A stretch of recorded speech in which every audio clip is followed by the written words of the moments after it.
Greetings, my film lovers and salvage takers. This is LLB's podcast. My name is Craig, transmitting from the beautiful Swanton, Maine, South Florida. And today's date is Monday, May 13th, 2019. So let us begin. Oh, hey folks, how's everyone doing out there? Thanks for tuning in. Hopefully everyone had a very good Mother's Day. For all the mamas out there around the world. And the ones that may have passed, you give them a toast of homage. It's interesting because even on Father's Day, they do the same thing. My late father do a toast on his birthday as well. Never on the day he passed. And it's still a head scratcher when folks do that. Oh, they celebrate the anniversary of his death. I'm like, what the hell? I don't know. I don't really go for that, with all due respect. But one thing I always tell everybody, instead of moping and dwelling all the time, don't get me wrong, everyone's emotions are different. We should always do a toast to the past, people we cared for, whether it's your mother, father, uncle, aunt, grandparents, friend, etc. People you cherish, give them a toast on their birthday. Always pay eternal homage, and be very sincere. In due time, you'll feel a lot better. We can't let sorrow control our lives. Many people I see on Facebook talk about their past, and they're like emotional over it. I'm not going to tell you how to think, but how you see things, how the world should be. Gotta keep living and fulfilling our goals. You can be in the spirit world too. I do believe in that, honorably.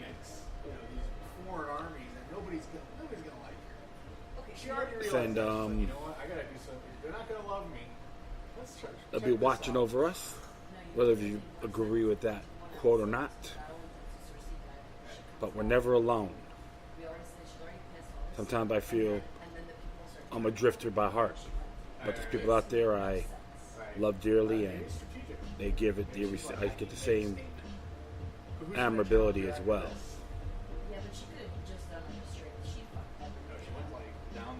So just keep fulfilling. We all have a purpose in life.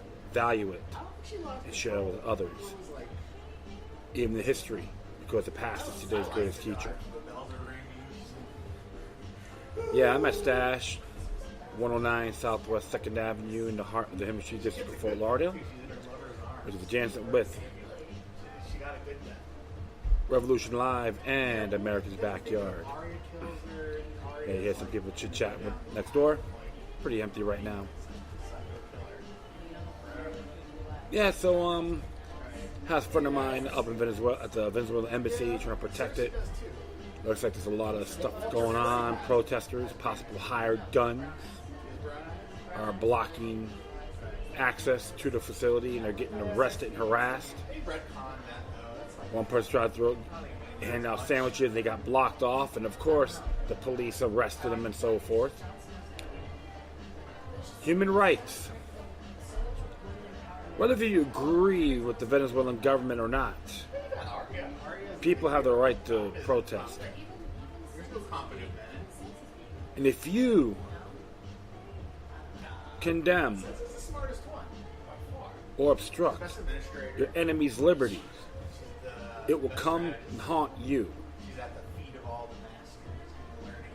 Honorable discussions is one thing, but assaulting others for different views and that person not being egregious is unacceptable.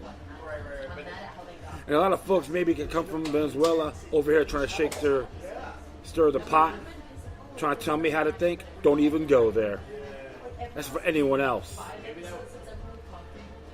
one of those episodes would have been It's a lot more complex than what they want you to know.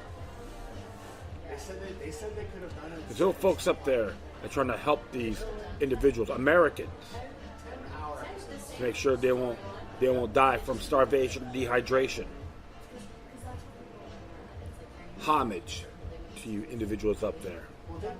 And the ones that are in opposition that are protesting peacefully.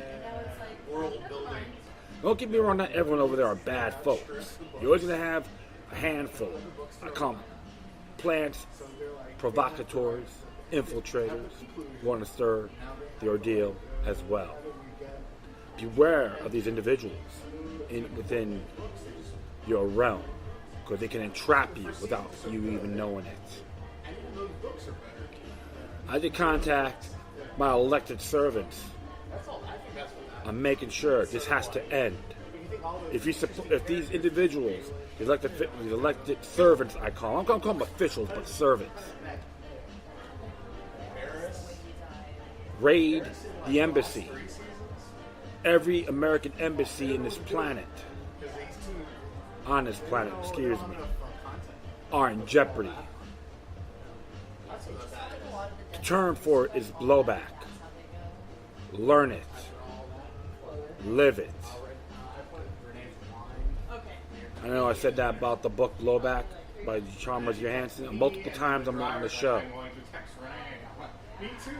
Many folks still bicker but haven't read it. Read it, then we'll talk. I don't want any more hot air rhetoric by any means. That's just one of the examples going on.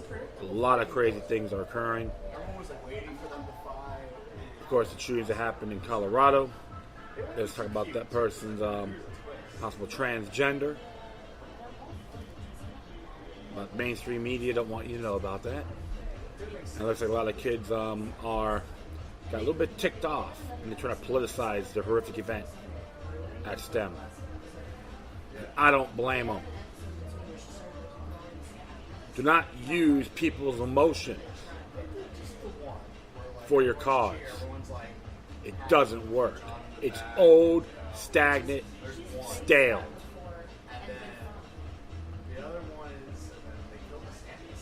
When I make these talk about certain events like what happened at Parkland and a few other places, I use facts to my show and in good faith. So enough of that. I have the little rant, get this off my chest. Besides, just doing a little browsing today, and a few things caught my eye. And this one actually came from newsreviews.com. This one's entitled 9/11 Quest for the Truth Continues, What You Don't Know. This was by Debbie Kidd. And as it reads, like so many others, yours truly has been called every conspiracy name in the book just because 18 months after 9/11, I cannot longer ignore what was right in front of my face. America has been torn apart by Trump's elections, years, not months, of dirty, rotten, treasonous activities by higher-ups in the FBI, DOJ, and who knows who else. Our whole nation is being ripped by special interest groups for one cause or another, while a massive human invasion continues on our southern border. Drugs, Muslim terrorists, and leeches flood across the border while the scum in Congress spent their time whizzing contests to see who can out subpoena the other. Yeah, bad foreign policies. So-called Muslim terrorists, how many of them are on the Fed's payroll? We don't know that. Just to give you guys an example. Muslims who, by their belief in a phony religion they call Islam, which is not a religion, continue to get elected at public offices across the country. Gullible, tolerant fools in this country continue to defend Muslims as not to be slapped with offensive label. We as a nation are going to pay for such stupidity in this not too distant future. This September 11th will mark the 18 years since that most of us will never ever forget. 18 long years families have been fighting for the truth, not the lies and cover up by agencies of government, but the truth about what really happened that day. You know, kids today weren't born when our country was shaking to the core. Millennials are on the lower end of the birthday scale over toddlers. They have grown up in a world of electronic gadgets, iPhones, smartphones, iPads, social media, they haven't had a clue about 9/11, which, given their ages, is understandable. What is not understandable to me, why adult-age Americans by tens of millions simply refuse to consider anything the official story about 9/11. Oh yeah, it's painful. I'll never get that morning well into the days afterwards while glued on to the TV. Americans knew the enemy on Pearl Harbor Day. No question about that. Congress declared an act of war and the rest is history. At the time, Americans have no idea their socialist president, FDR, was one responsible for the attack. He allowed it to happen. FDR and the Pearl Harbor attack on my column on WorldNet Daily. When Franklin Roosevelt died during the closing days of World War II, it fell to Truman to end the war and formulate policies for a new world order. The Smithsonian Treasury President's 1991. One shouldn't believe everything they read in the book, but in the case of the Day of Deceit, the truth about FDR and Pearl Harbor by Robert B. Stinnett. There can be no one denying the awful truth that FDR not only knew the Japanese were going to attack, but official documents prove FDR wanted them to strike America first. Stinnett spent 16 years doing his research and fighting in the courts to obtain a plethora of shocking documents under the Freedom of Information Act. Their authenticity cannot be denied. This link to the PDF files, you can look it up yourself, folks. Provides a few of the official documents, i.e., official document directs the Hawaiian U.S. Army Commander Lieutenant General Short to follow an official U.S. government desire. The United States desires that Japan commit the first to overact. Pearl Harbor is no surprise. They have infamy indeed, and yes, on the beautiful Sunday morning, FDR got his wish. 16 years to get the documents we are into almost 18 years since 9/11 due to dedication of thousands of Americans. The truth about 9/11 is going to come out. No thanks to the rotten media cabal and even majority alternative media on the internet. The real truth of 9/11 is just too terrible to even approach. No, I'm not the one of those who think George Bush Jr. had anything to do with the planning or execution. Never have. He's too dumb and unreliable to be included in something so dark, so sinister, so savage. Muslims were involved, no question about that. Their hatred to the United States is sealed in cement. Well, to me, that's a little bit of a witch hunt. Okay, folks? I'll continue on here. Ilhan Omar was elected via fraud to U.S. House last November. I believe at this point there's no doubt she married her brother. But then, what can one expect? Muslims and breed have been doing so for thousands of years. She's a lying, dangerous, America-hated piece of scum who should be removed from Congress. Well, I'm not crazy about her either. However, some of the stuff, I give her the guts. And what she called out one of those individuals on the CIA massacres that happened in Guatemala, and they call her the bad person. Criticizing Israel, and people say her labeling her anti-Semitic is nothing more than hot air. But it doesn't mean I'm gonna be in love with this woman. Okay, just to make that clear, folks. Architects and engineers from 9/11 Truth have taken brutal beatings over the years because hundreds of them which has become thousands, took a look at what happened in Building 7 on 9/11 and Twin Towers. Their training experience, individuals with 30, 40 years of demolition expertise told them something was wrong. Their eyes told them the truth while the TV and the government lied through their teeth. Last month, Ilhan Omar, who makes me sick to my stomach, made a comment that was so sickening, just wanted to hit something. Some people did something on 9/11. The outrage was deafening. Expect those who try to prop her up with nonsense like she doesn't have a good understanding of language. Omar's Somali, who should be shipped back on a raft. A&E for 9/11 Truth posted a video playing her toxic words that I want you to watch right now. It's about 6 minutes. Like some original film I have for the Oklahoma City bombing, it's on these site people and media coverage in real time. should have alerted Americans what they were then sold later on a lie. So you watch the video, you can make your own judgment. See what I mean? Architects and engineers with that group have traveled to many countries over the years, participating in forums, presentations, and doing media in an effort to rally for the truth. Of the nearly 3,000 who died in the World Trade Center, many of them were not citizens of this country. I know I ask you to read a lot, which I say in the book in this column to get this weekend. We cannot defeat our enemies until we understand we can expose the truth without becoming educated on the event. This is a read and watch videos contained in an article, A&E 9/11 Truth, Journeys to Switzerland for Gathering the Forward-Thinking Minds. Gage started off by explaining the continued importance of understanding the cataclysmic event that rocked the world 17 years ago. We're not just talking about buildings here, he said. The events of 9/11 reshaped our foreign policy and resulted in debt in the national economy. As well as decimating our civil liberties, we invaded 2 countries. We are still engaged in the longest war in our history. We killed more than 2 million people. We are engaged in a $5 trillion war on terror. Any of us can be arrested and in prison without a right to a lawyer, a trial, a jury. We can be tortured and even assassinated.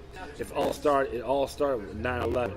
And most specifically, it started with catastrophic destruction and the loss of life at the World Trade Center.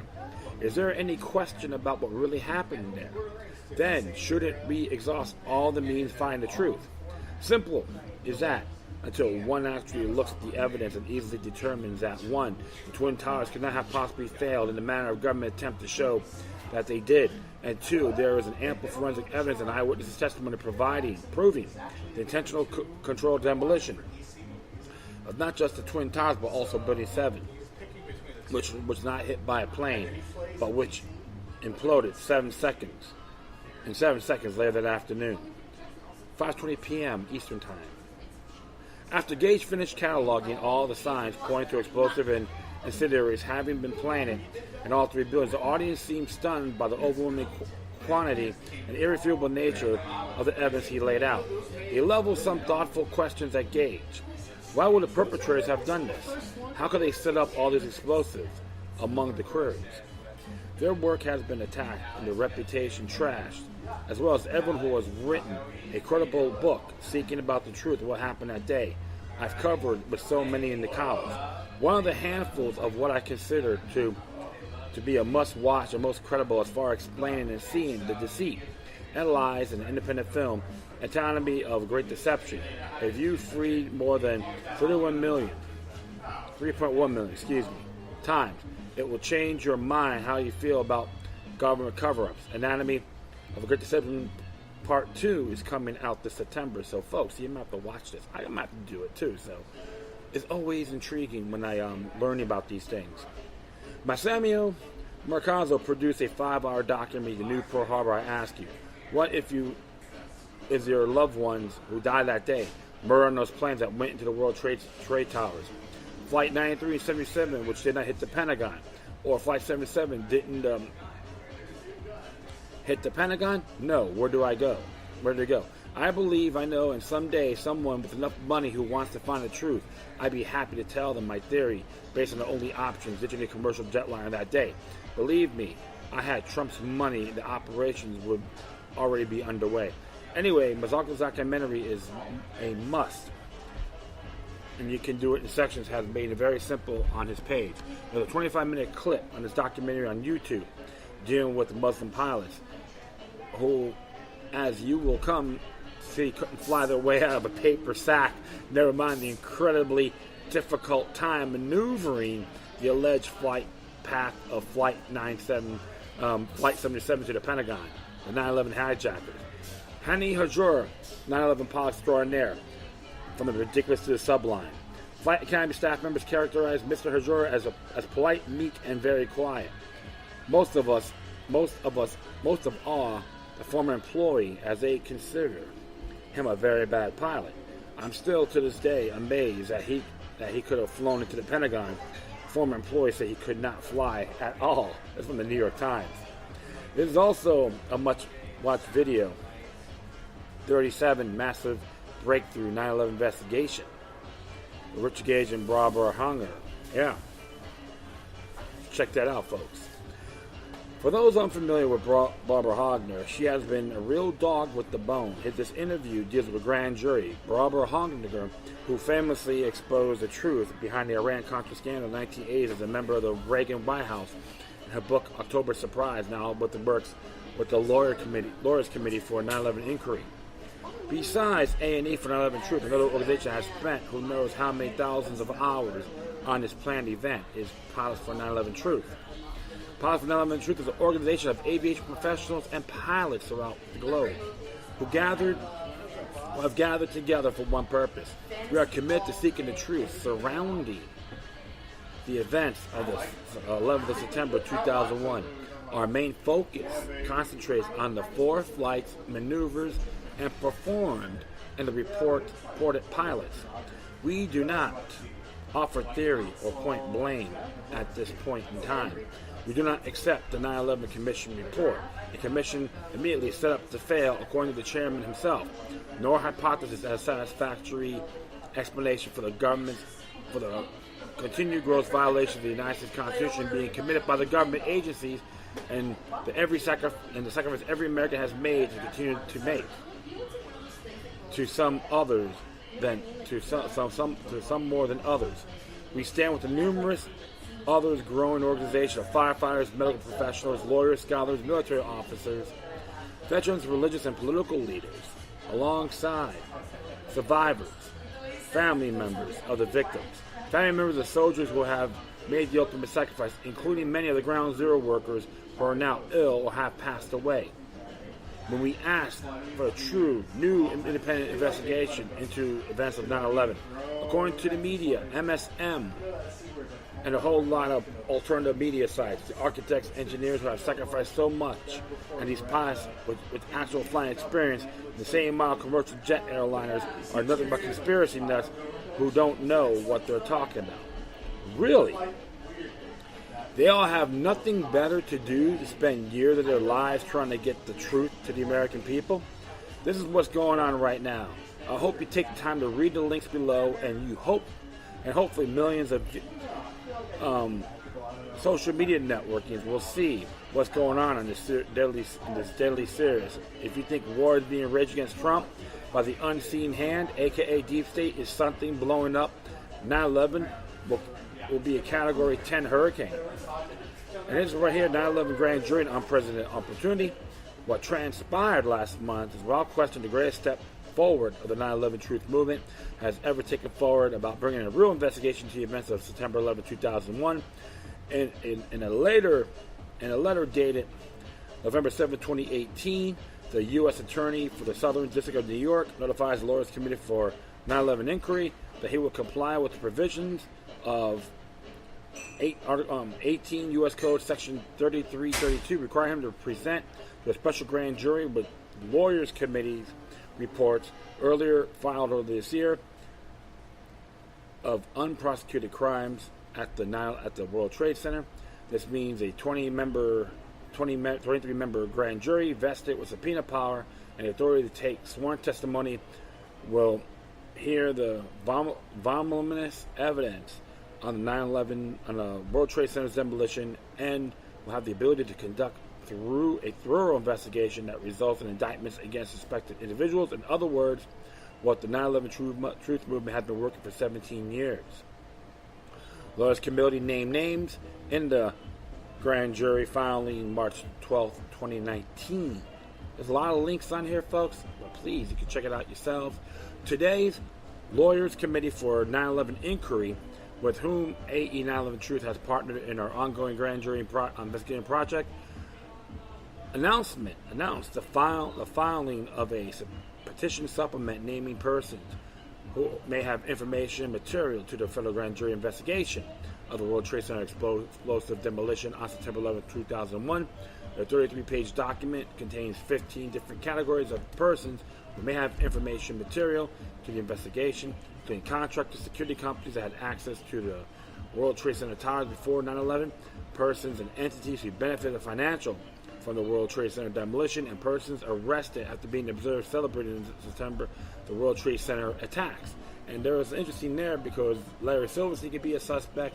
They even talk about the dancing Israelis, all right, including multiple sources have been addressed. Not being anti-Semitic either, folks. Just give you those facts and what I've seen and what I've read.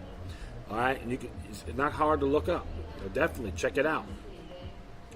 And a named redacted version of the petition supplement, which filled with the U.S. Attorney for the Southern District of New York on February 14, 2019, has been made available to the public. The unredacted version filled with the U.S. Attorney today will remain undisclosed in interest of maintaining the secrecy, security, and integrity of the grand jury process. You can check that out too, folks. A lot of good stuff here. So there were trucks going into the basement levels in the World Trade Center in the middle of the night preceding that horrible day, just like two men were seen rigging wires in the parking basement of the Murrah building a few days before it was blown in LKC. A demolition from the inside, not from a Ryder truck. Families, lawyers, a E911 Truth filed a lawsuit against FBI over 9/11 Review Commission report. You can scroll down and look at the complaint yourselves. Media censorship over this lawsuit. Courthouse News yanks his article for its woefully fair and accurate coverage of the 9/11 lawsuit, March 28, 2019. I can tell you, I hit on Courthouse News here and there, and it's close to not fair or balance anything.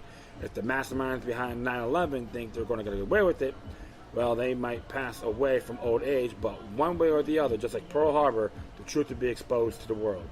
And if, like so many others, get attacked and called vicious, vile names and labels, so be it. The deaths on 9/11 should never be forgotten. I know about you. My heart bleeds for all those families, both here and other countries. There's a note here for a thorough comprehensive education on Fed, income tax, education, Medicare. You could look at that yourselves. Interesting stuff there. There's so much information he has over here. 7-minute video, debunking, 9/11 myths, Twitter celebrating diverse 9/11 attacks. So it's very interesting here because the way he looks at it goes a lot more deeper than what it is. And that's why, like I said,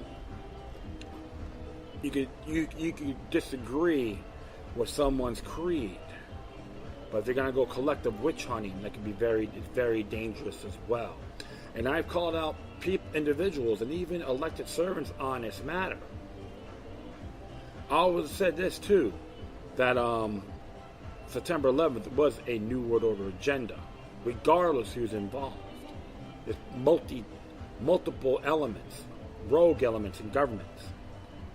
I saw a bumper sticker when I was coming up on the Andrews Avenue Bridge saying that Israel did 9/11. So it's like I said, there's a lot of controversies as well.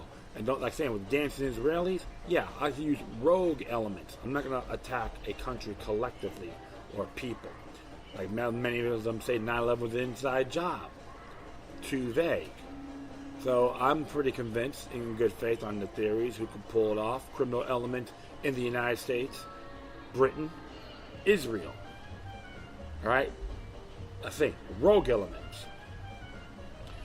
And Saudi Arabia, 28 pages, they're patsies. They're probably involved, but they're only patsies. Okay, that's how I have to observe this. And you know me, I'm not crazy about their governmental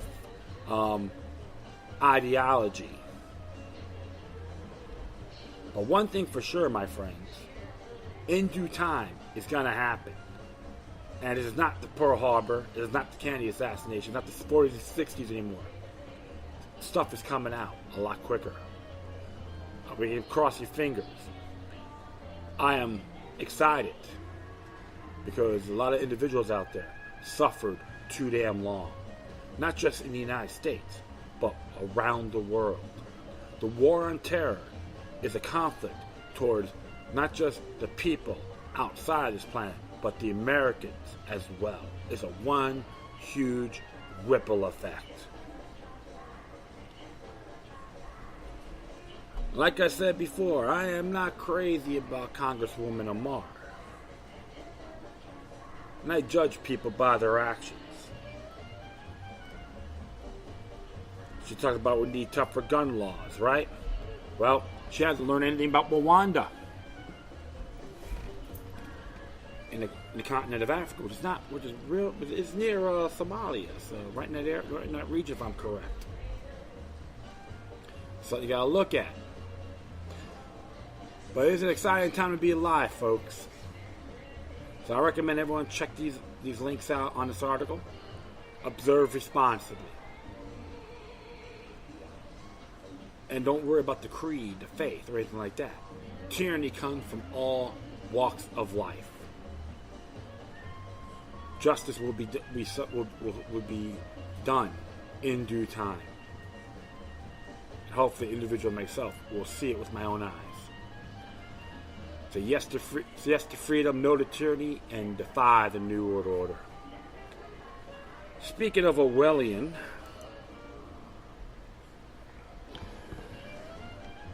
John Vibes did an article about 1984, turned 70 years old in a world that looks like a lot like the book. As it reads here, this month, George Orwell's legendary novel, 1984, turned 70 years old. And the warnings contained within the story are now more relevant than ever. Orwell's predictions were so spot on that it almost seems like it was used as some type of accidental instruction manual for would-be tyrants. In the world of 1984, there is an all-encompassing surveillance state that keeps a watchful eye on everyone in search of possible rebels and points of resistance. Censorship is the norm in this world, and is so extreme that individuals can become unpersons or essentially deleted from society because their ideas were considered dangerous by the establishment. It's an idea that is very familiar to activists, independent journalists who are being removed from public conversation for speaking out about government and corporate corruption on social media. And I just found this out today that John Rappaport from No More Fake News, the World Press, shut down his site. That's just an example. Here from Farrakhan, Alex Jones, many others. They're being shut down. That's not progress. That's stagnity. Some people think it's great. And I go, all hail to the Orwellian snowflakes and saps. And some people get offended by it. Oh my God. Well, it's not my fault if you have your head in the sand like an ostrich. Well, let's continue on here. Orwell is famous for coining the term doublespeak, which is a way to describe the euphemistic language that government uses to whitewash their most dirty deeds. For example, in Orwell's story, the Ministry of Propaganda was called the Ministry of Truth, just as today the government agency that was known once as the Department of War, now called the Department of Defense. There was never-ending war in Orwell's history, the condition of which would change on a regular basis, keeping the general population confused about conflicts so they give up on trying to understand what's actually going on. Some of these predictions were merely recognitions of patterns in human history, since the idea of unpersons and war propaganda is nothing new. However, Orwell had an incredible understanding of how technology was going to progress over the 20th century, and he was able to envision how technology would used to be by those power to control the masses. The technological predictions made in the book were truly uncanny, as they give a fairly accurate description of the modern world. Orwell describes telescreens, which enacted as both an entertainment device and a two-way communication device. The type of technology was predicted by many futurists at the time, but Orwell's prediction was unique because he suggested that these devices would be used by the government to spy on people through microphones and cameras built into the devices. Unfortunately, just like in Orwell's book, people in the modern world are so distracted by entertainment and are divided by politics, they have no idea they are living in a tyrannical police state. This police state was also a strong deterrent in the world of 1984, because although many of the citizens in this book have positive opinion of Big Brother, it was still something that they feared, and it was enforced to keep them in control. Of course, this is not much different from the attitude that the average American European has when confronted with police brutality and government corruption. Many ideas about power and authority that were expressed in Orwell's classics are timeless and as old as recorded history, but his analysis of how technology would amplify the destructive nature of power was incredibly unique, especially for this time. It was originally under truth theory, so I'd like to thank, Activist Post for sharing this. Of course, you gotta look at everything else. We're thinking about technology, how you utilize it, how it can be controlled. So it was a double-edged sword, folks. And everyone needs to really look at the bigger picture. This pompous politics, there's all this candy-ass stuff about how much people hate Donald Trump. It's all not more than hot air. And don't worry, you're talking to a guy who's critical of him multiple times as well. So, always got to look at the bigger picture, correct? And I know one thing for sure, this Orwellian state, in due time, long view, will fail.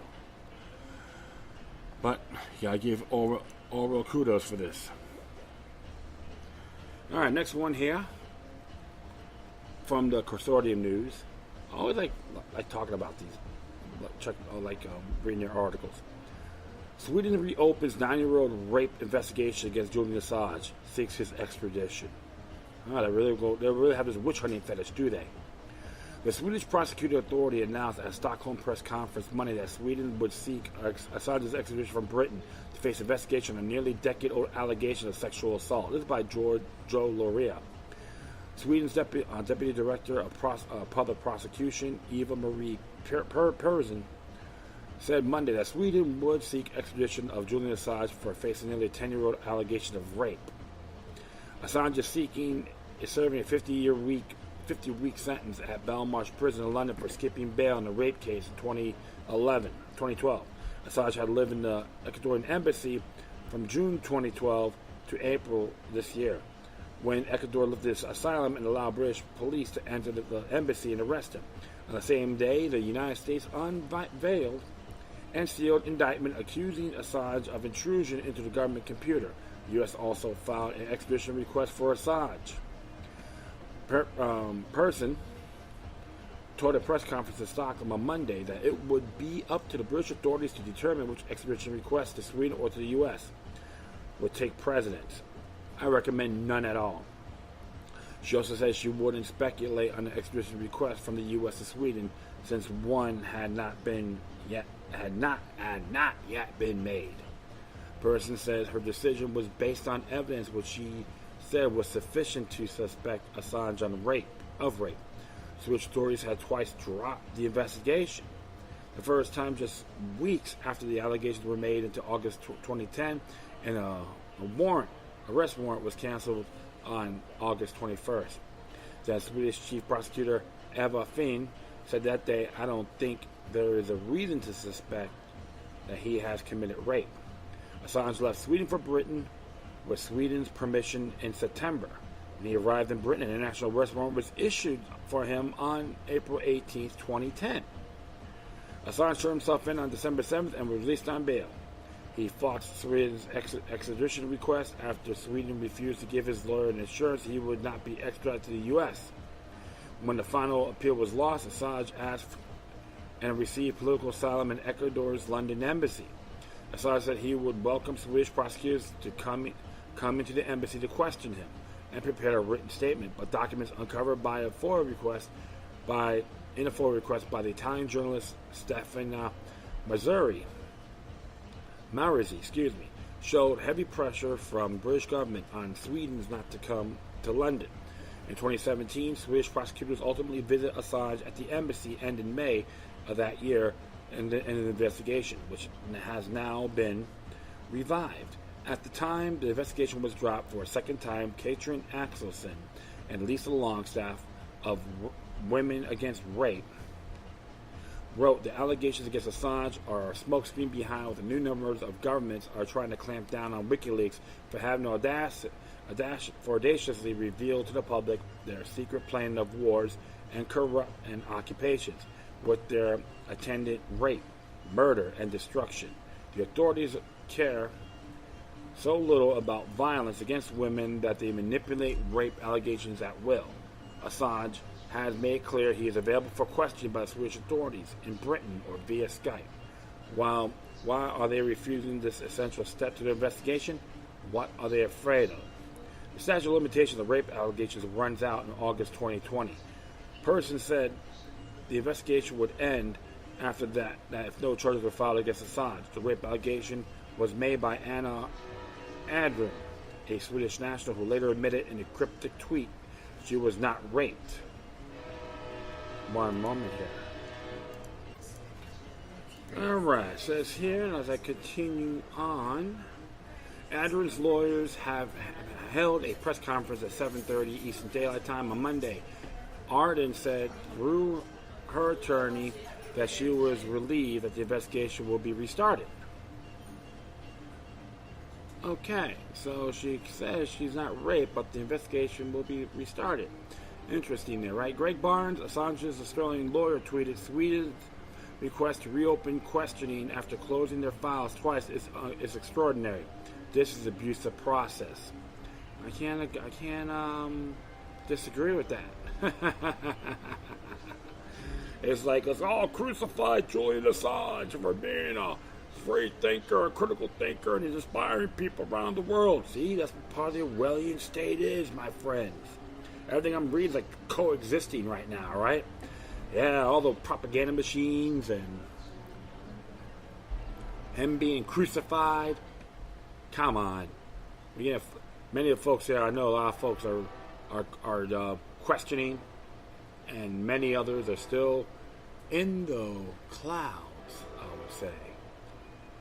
I won't say what percentage, but out of fairness, it goes across the board. Alright, I'll be right back.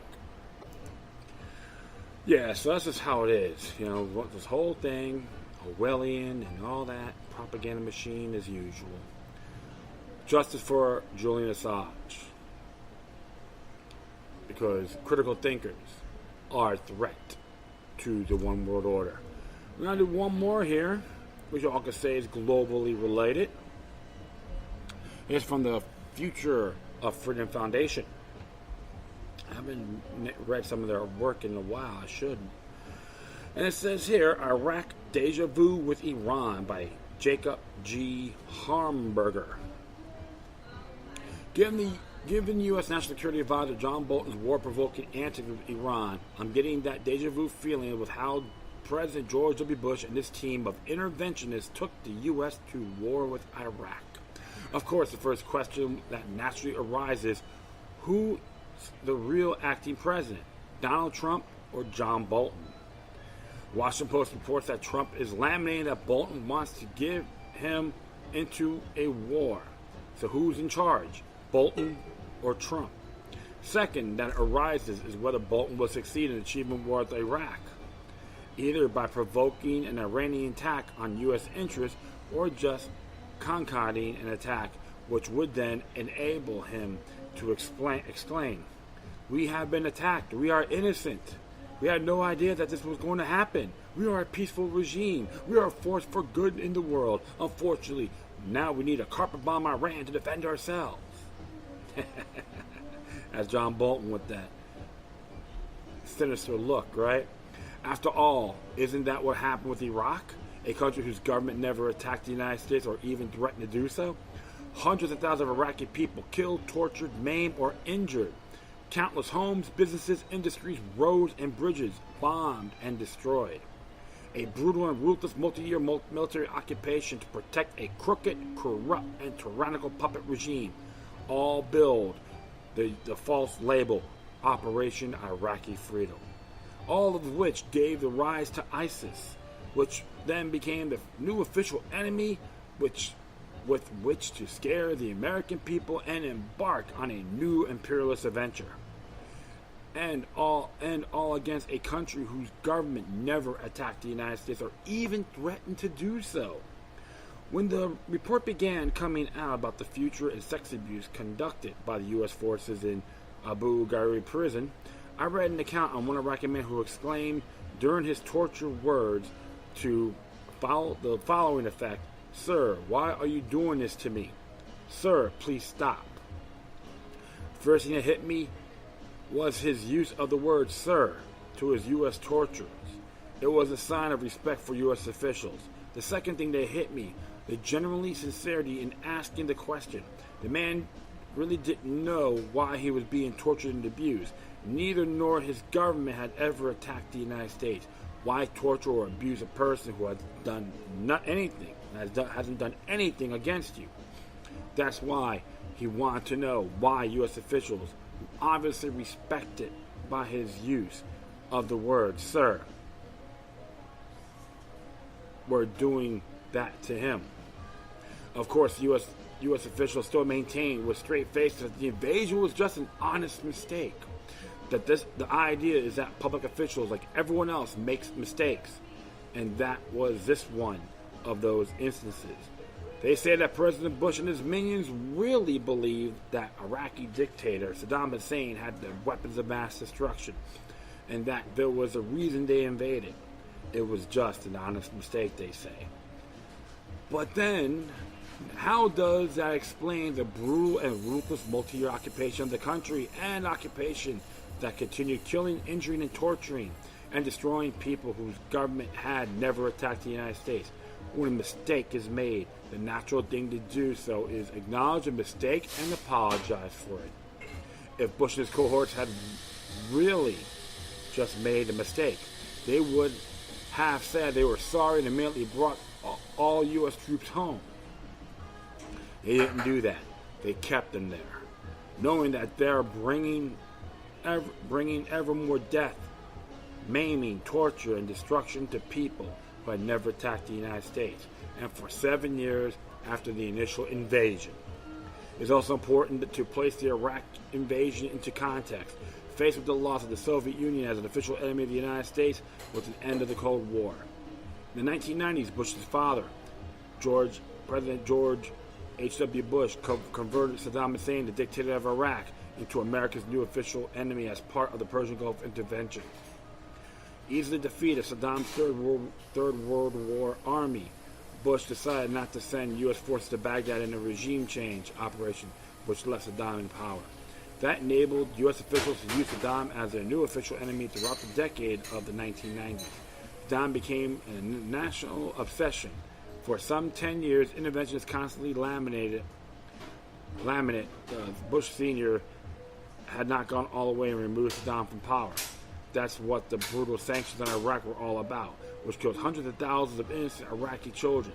Their purpose was to squeeze the Iraqi people to death in the hopes of regime change in Iraq. By the time the 9/11 attacks came to retaliation for what the U.S. government was doing in Iraq and the Middle East, it was clear that the deadly sanctions were not going to succeed in achieving regime change. But what the attacks did accomplish was to instill the deep fear in the American people.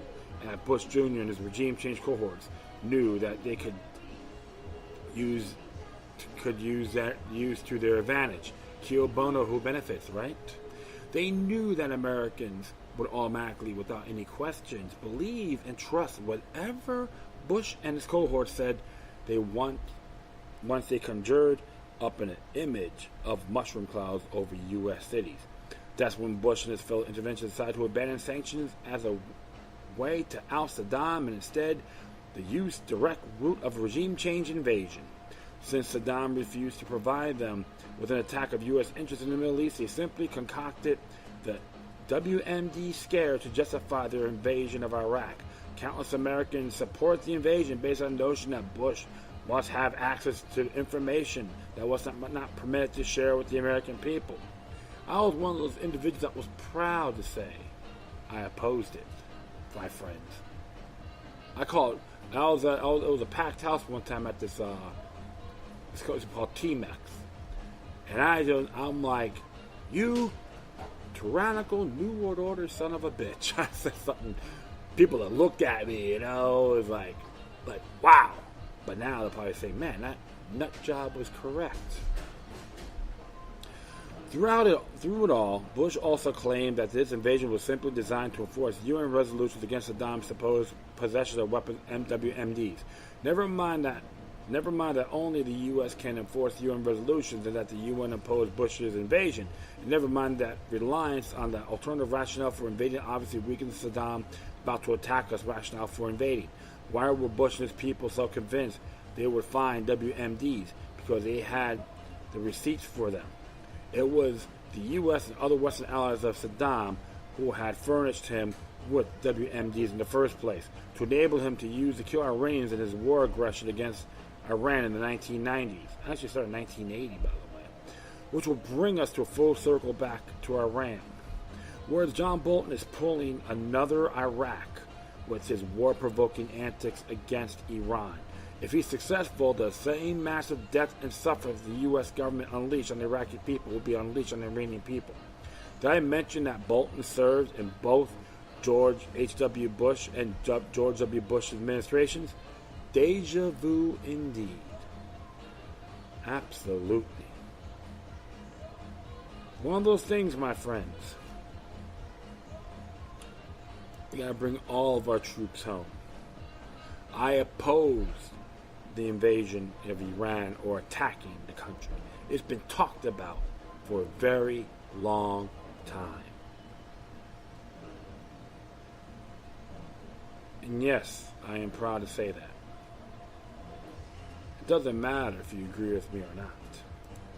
If John Bolton wants to attack Iran, put his old big for nothing posterior onto the front line. I like to see how tough this man is. Not his kids or his children. Him. You gotta use that statement, folks. Let's see how tough this person is. All talk, no action. The rhetorical John Bolton.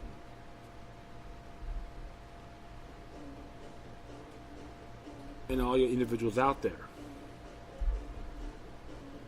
If something happens with the USS Lincoln or other ships in the area, instead of going, let's go attack them, ask them this.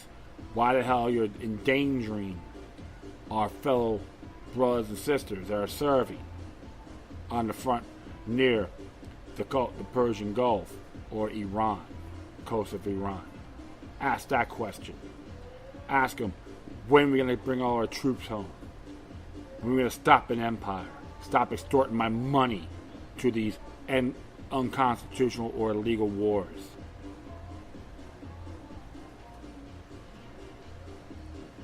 Those are the questions people should be throwing at your fellow elected servants.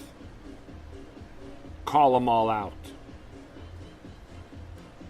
Hands off of Iran as well. I don't care if you love their government or not, it doesn't matter.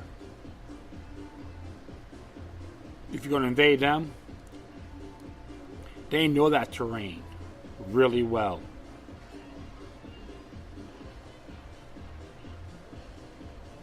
Mark my words on that.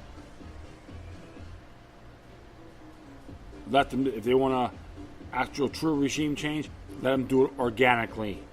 No more Operation Ajax 2.0. And that is it. I thank everyone for listening. Plus, feel free to download and share us throughout your social media networks. If you have any questions, comments, or we said something interesting I want to check out, whatever you do, please address your correspondences with decorum. Plus, I'll leave all the footnotes, including social media sites, email addresses, on my Spreaker page. Once again, thank you for your time. Plus, always remember that demoniac resistance is healthy for the soul and can liberate humanity. Until next time, take care of yourselves. Keep on spreading love, and may your guardian spirits be with you.